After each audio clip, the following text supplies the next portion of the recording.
everybody, this is Tammy. Today we are in Montreal because we're going to go meet presidential candidate Mr. Michel Martelly, also known as Sweet Mickey. He's in town to announce his program for the elections in Haiti. Hello, Mr. Martelly. Thank you very much for being with us. Can you explain to us what you're doing here today in Montreal? First of all, thank you for having me, Tammy. It's a pleasure to be here and being able to answer a few of your questions. I'm visiting the Haitian communities, different Haitian communities in the diaspora, so they can know a little bit more about my views, about what's making me to take such a big decision, make such a big decision with my life. I think they have a say, because in order to succeed, this cannot be a one-man thing anyways. It has to be a movement. Speaking of creating a movement, there's a lot of Haitians here in Montreal and in Quebec who are very well educated, who have many resources. How do you see yourself integrating them into the reconstruction of Haiti using their knowledge and their expertise? Well, I've been thinking about these Haitians all along. First of all, most of them left Haiti because there was no opportunity for them. And we know most of these people. We need people, we need experts right now. We don't need people who's going to have nice speeches. We don't need people who are after power. We don't need people who just want to lead and not knowing the complexity of the situation. We need experts. Everything is to be done, is to be built in Haiti.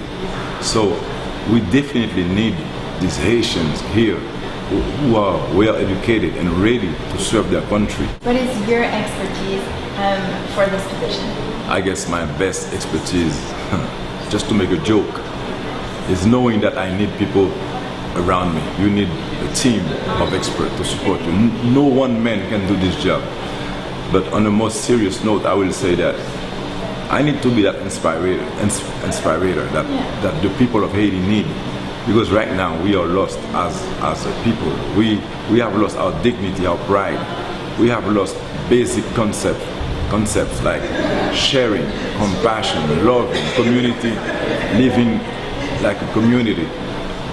They're talking about planes. Everybody has a plane. As a matter of fact, if you don't have a plane, you can buy a plane, you can pay someone to come and write you a plane. But you need to understand the complexity of the situation. What's the need for the international community to come down to Haiti and put up nice buildings, nice hospital, nice schools, and first riot in 2 months and everything is destroyed? What's the need to build them if they might be destroyed within the next 2 or 3 months? We need to change our attitude first.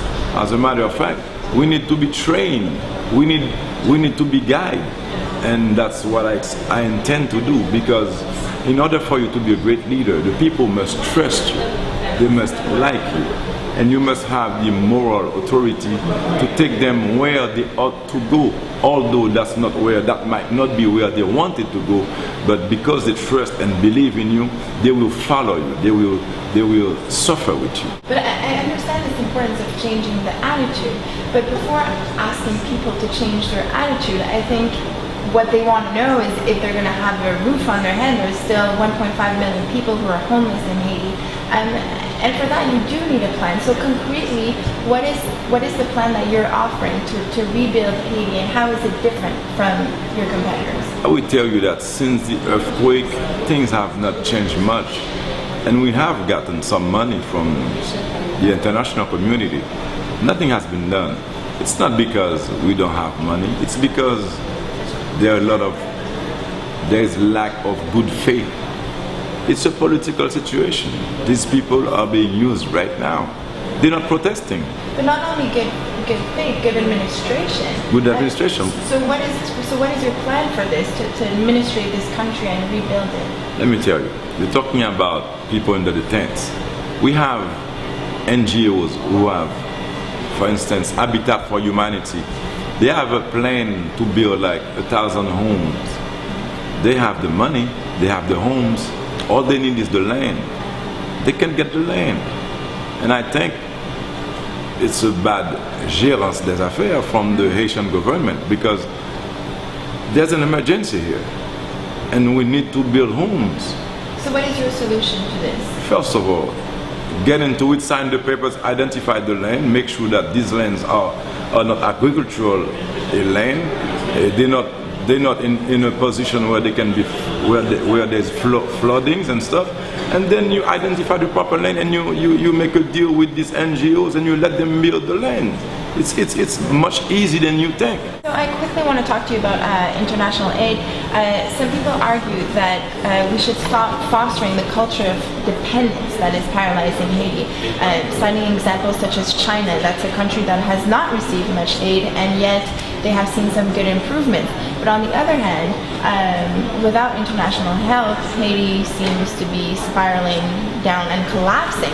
What is your take on this? Should international help keep giving this money? Well, without international help, Haiti will collapse. But I also think that the international community should make sure, we should enforce the need to change the structure, because it's like by just giving the money without the proper structure, it's like they're wasting their time. They're throwing the money away.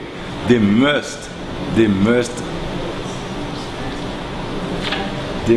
enforce. Is that the enforce?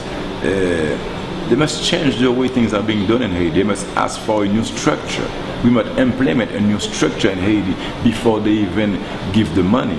They need new leaders. They need people they can trust. They need to identify the right people, because corruption is legal in Haiti right now. You do anything you want with the state's money, nobody's coming after you. So the next flight was like 7 o'clock. I was in the truck in the camera. Canada has promised $550 million to help Haiti since the earthquake. Are you familiar with any of the sources of financing that are coming from Canada to rebuild Haiti? I'm not familiar with that. Okay, great.